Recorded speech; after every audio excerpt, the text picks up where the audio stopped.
A palavra que eu tenho para você hoje é: o propósito de Deus encontra o homem.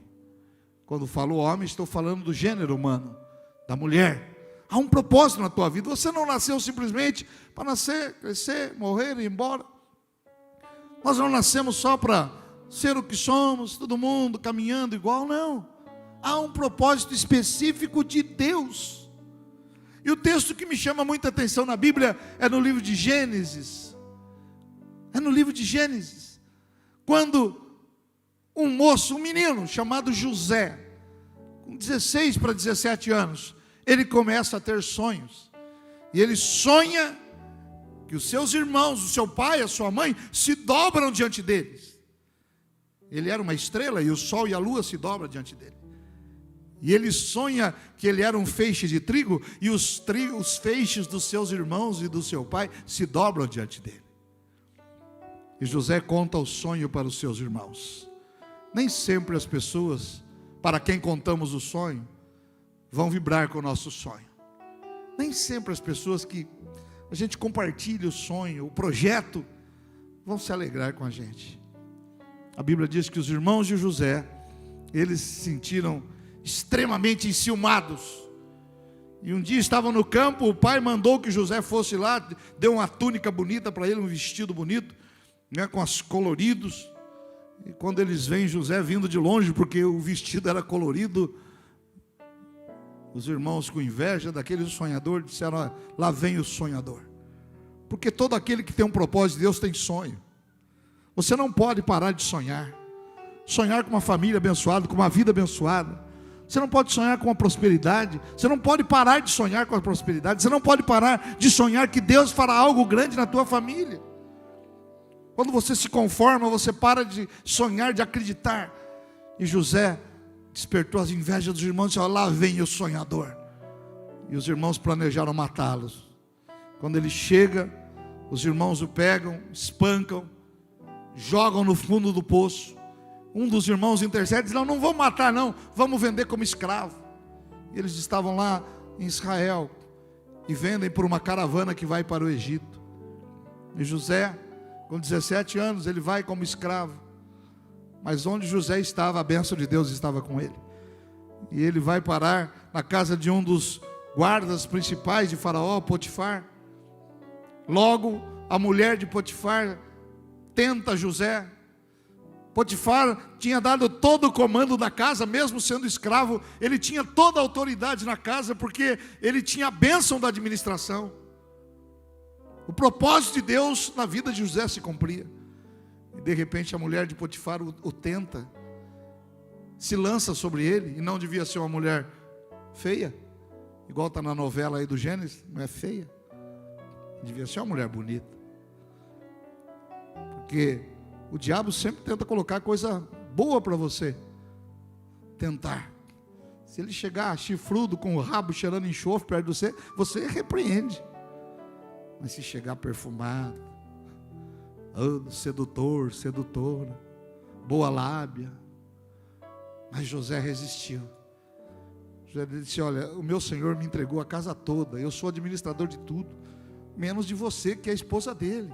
Eu não posso fazer isso com o meu Senhor e com o meu Deus. E ela então inventou uma calúnia, rasgou a roupa. Quando o marido chegou, falou: o hebreu que você trouxe para dentro de casa tentou me agarrar. E José vai para a prisão. Se a prisão hoje já é ruim, irmãos, imagina naquele tempo. Mas o que acontece na prisão, em pouco tempo José também vira líder lá dentro. Porque a bênção de Deus está com você onde você estiver.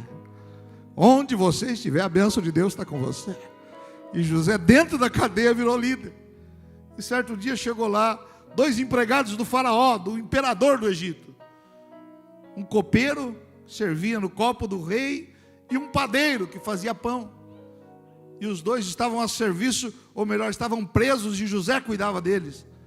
E de repente os 2 tiveram sonhos. O copeiro sonhou e o padeiro sonhou. E José interpretou o sonho daqueles homens. Gênesis capítulo 40, versículo 13. Diz assim a palavra de Deus. Quando ele estava interpretando o sonho do copeiro: dentro ainda de 3 dias, Faraó levantará a tua cabeça e te restaurará ao teu estado, e darás o copo de Faraó na sua mão, conforme o costume antigo, quando eras o seu copeiro. Aquele homem que era o copeiro servia o copo do rei, e quem servia o copo do rei experimentava primeiro o vinho, experimentava primeiro a água, para ver se não tinha nada, nenhum veneno. Era pessoa de extrema confiança. Ele antes tomava e depois dava para o faraó. Mas ele foi parar na cadeia por uma injustiça. E o padeiro que fazia pão e colocava na mesa também foi parar na cadeia. E os dois tiveram sonhos. E aqui José está interpretando o sonho do copeiro. Ele diz: ó, 3 dias, daqui 3 dias, você vai ser restaurado. O faraó vai te chamar de volta. E você vai servir de novo o copo como você servia antes. Você vai estar lá dentro do palácio. E José faz um pedido para ele. Versículo 14: porém, lembra-te de mim quando te for bem, e rogo-te que uses comigo de compaixão, e que faças menção de mim ao faraó, e faça-me sair desta cova, ou desta casa, porque de fato fui roubado da terra dos hebreus, e tampouco aqui nada tenho feito para que me pusessem nesta cova. Ele diz: ó, você vai sair daqui em 3 dias, você vai voltar a servir o faraó. Para o outro, para o padeiro, ele diz assim: ó, daqui 3 dias você vai morrer, vão cortar a sua cabeça. E esse copeiro foi parar lá. Mas olha o que diz o versículo 23, estamos lendo Gênesis 40, 23. O copeiro mor, porém, não se lembrou de José, antes se esqueceu dele. Tem gente, irmãos, que a gente faz um benefício, em vez de ter gratidão, ele se esquece.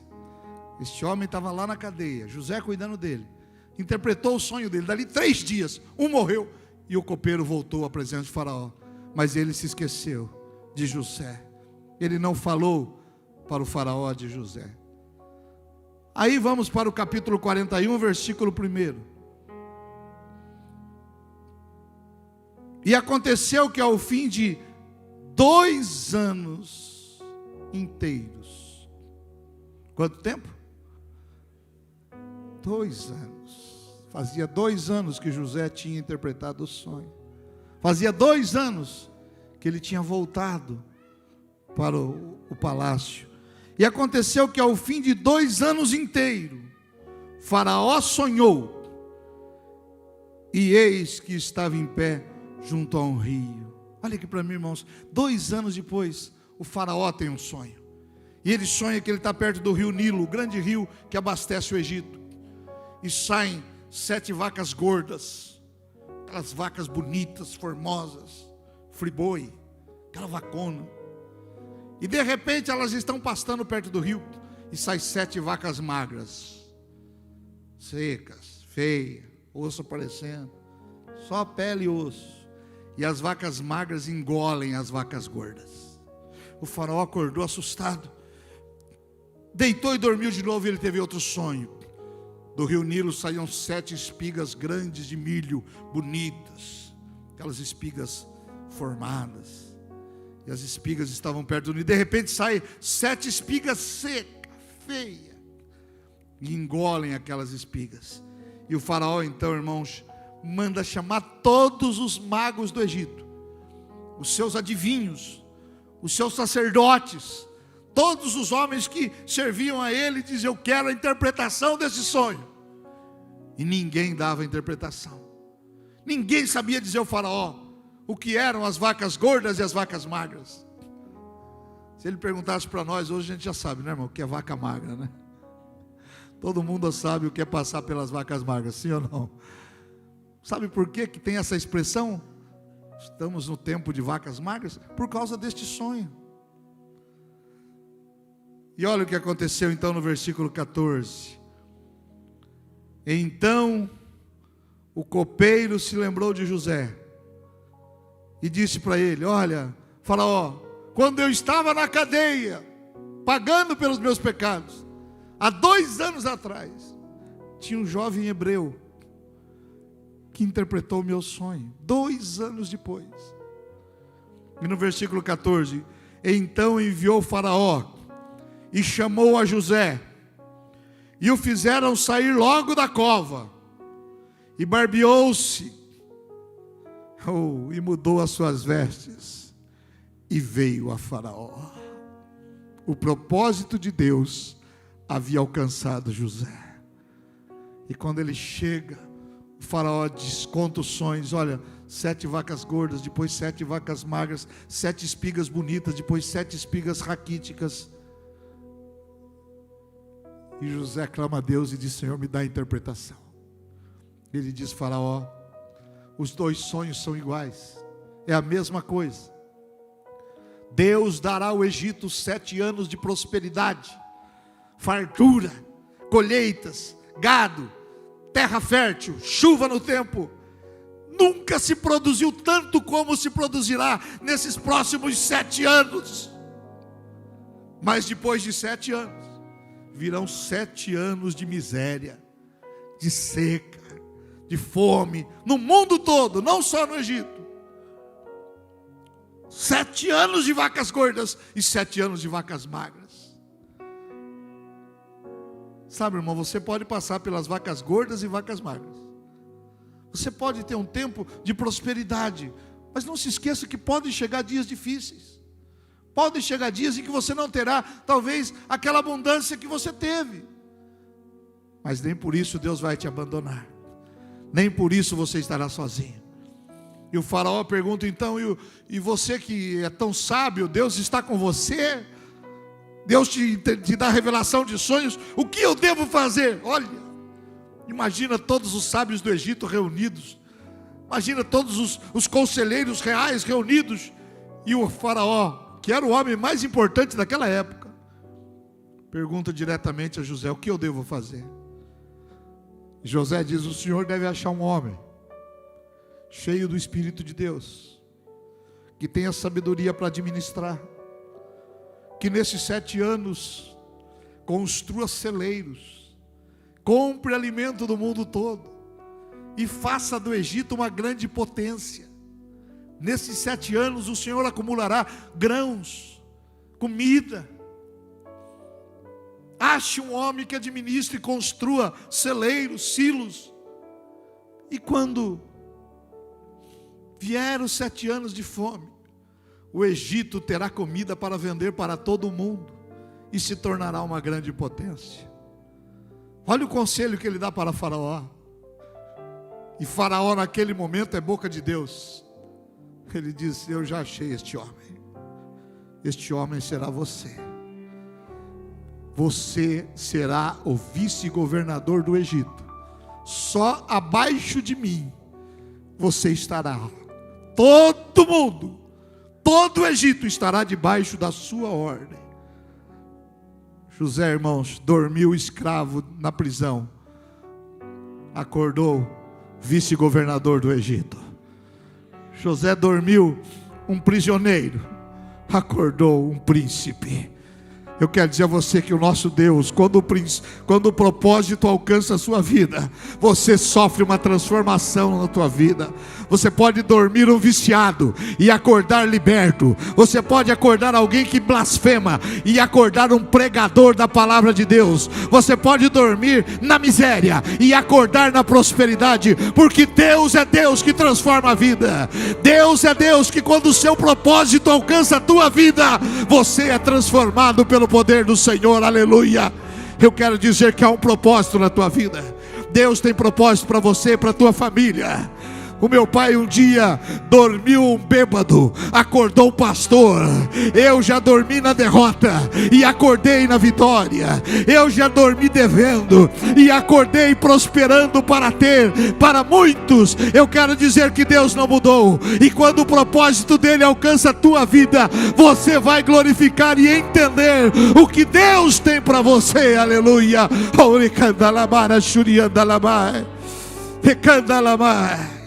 Deus tem um propósito.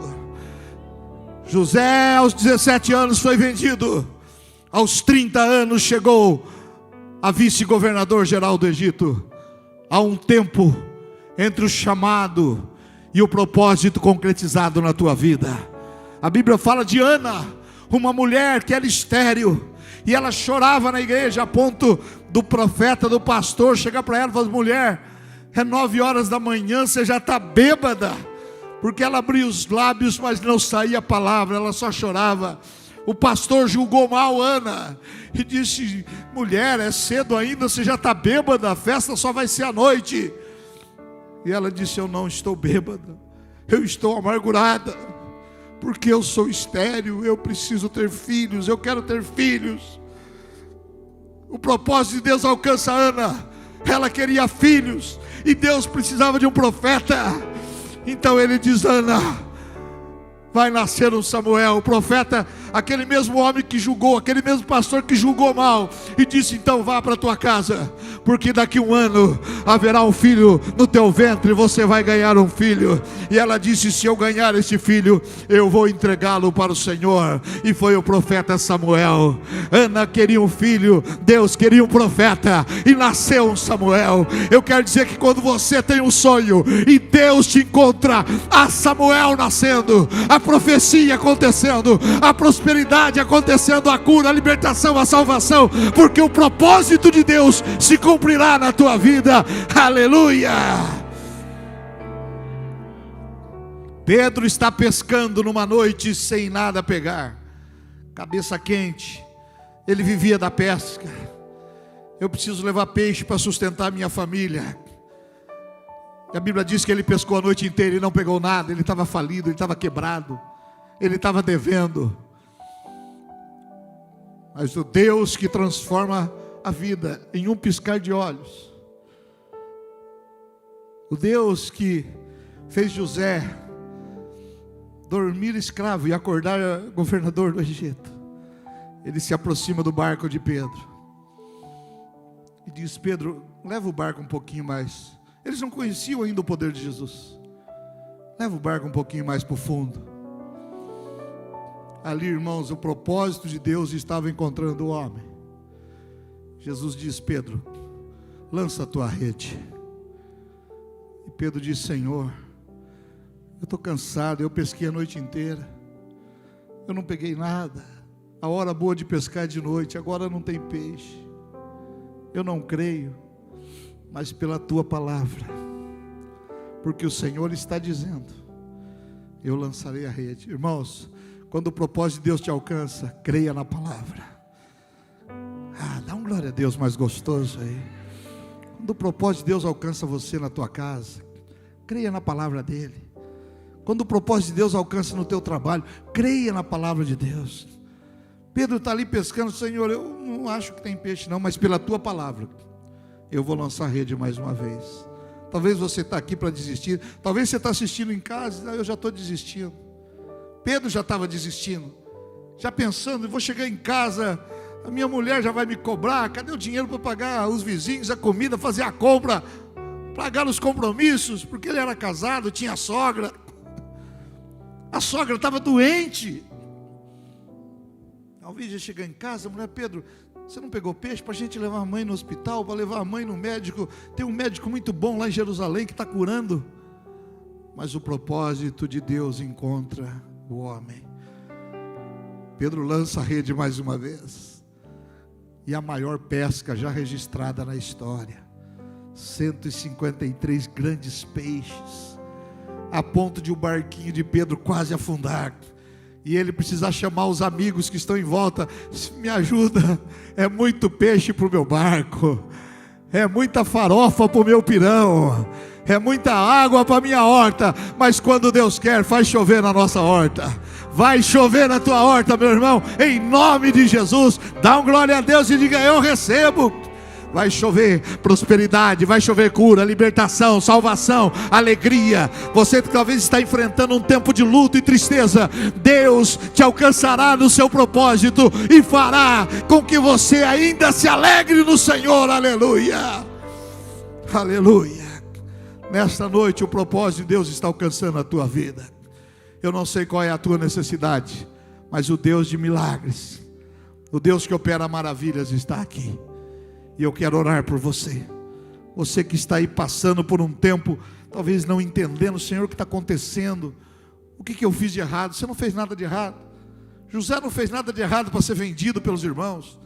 José não fez nada de errado para ir parar na cadeia. Mas havia um propósito. E às vezes, irmãos, o tempo da espera é angustiante. Às vezes o tempo da espera é terrível. Deus tem um propósito.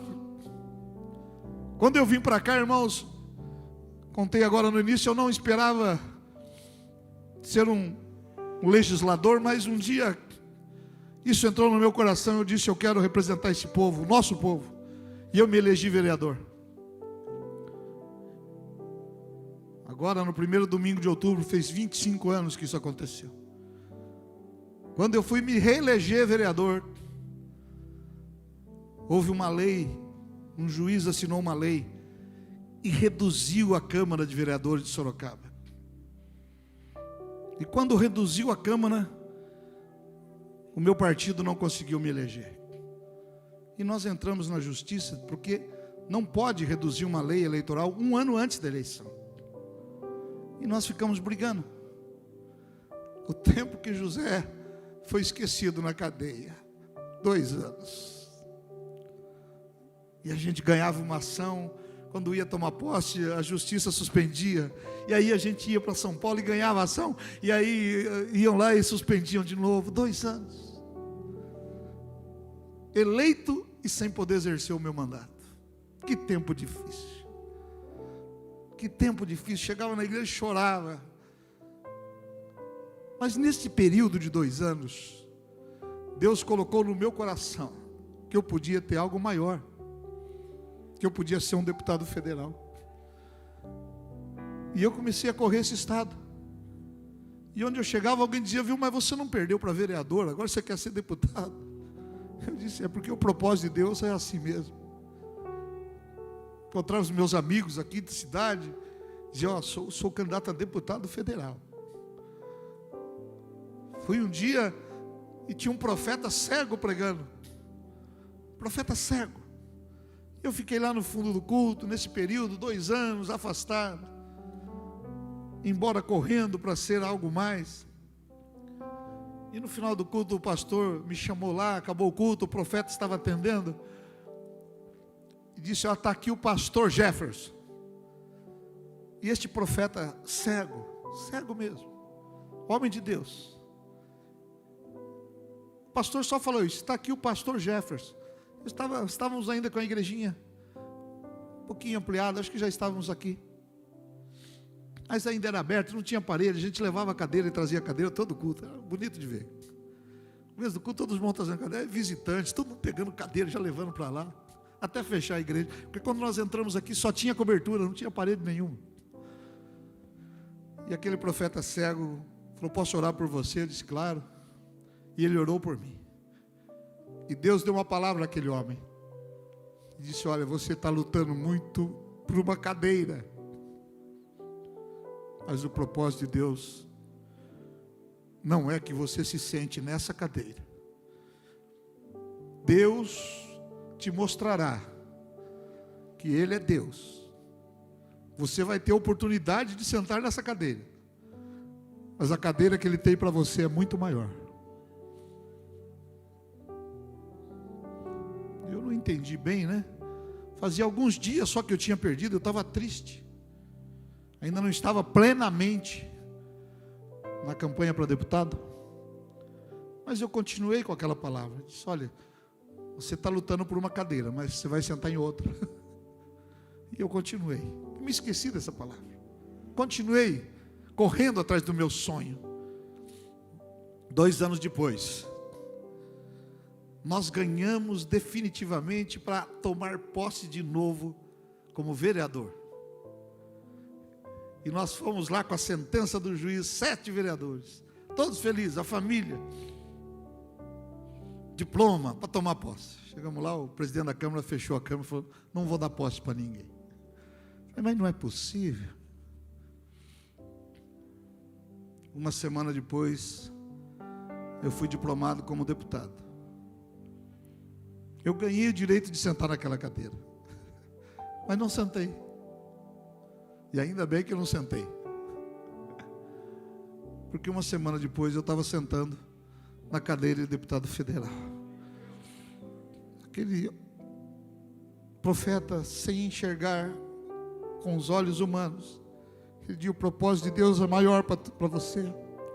Às vezes a gente está brigando por uma coisa tão pequena, e Deus tem um propósito maior na tua vida.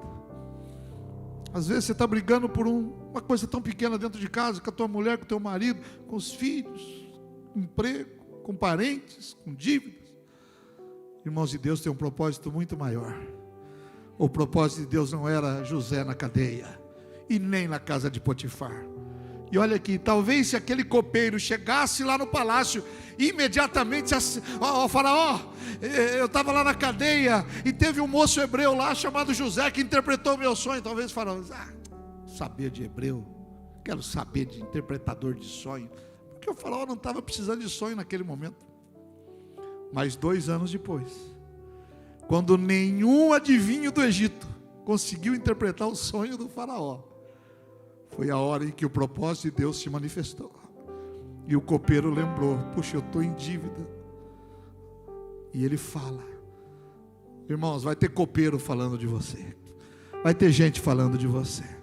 E o Deus que você serve, na hora certa, vai encontrar. O propósito de Deus vai te encontrar, por mais que você fuja. Eu lembro que eu, com 18 anos, meu sonho era ir embora do Brasil. E eu mandei o meu currículo para o Canadá. Olha, está aqui, arranha alguma coisa de inglês, estou estudando. Alguns amigos mandaram também. E eles foram. E eu fiquei triste, porque fui rejeitado. Porque Deus não tinha propósito de mim no Canadá. Deus tinha propósito de mim no Parque São Bento. Deus tinha um propósito de mim aqui, para estar falando para você isso hoje, para estar compartilhando com você que está em casa nos ouvindo. O propósito de Deus vai alcançar você. Na tua vida financeira, o propósito de Deus é te dar prosperidade. A tua vida familiar, o propósito de Deus é te dar uma convivência familiar harmoniosa. Na tua vida com os filhos, é que os teus filhos sejam bênçãos. A Bíblia diz que o propósito de Deus é que os filhos sejam como plantas de oliveira ao redor da tua mesa. O propósito de Deus vai te alcançar. Você crê nisso, queridos? Amém?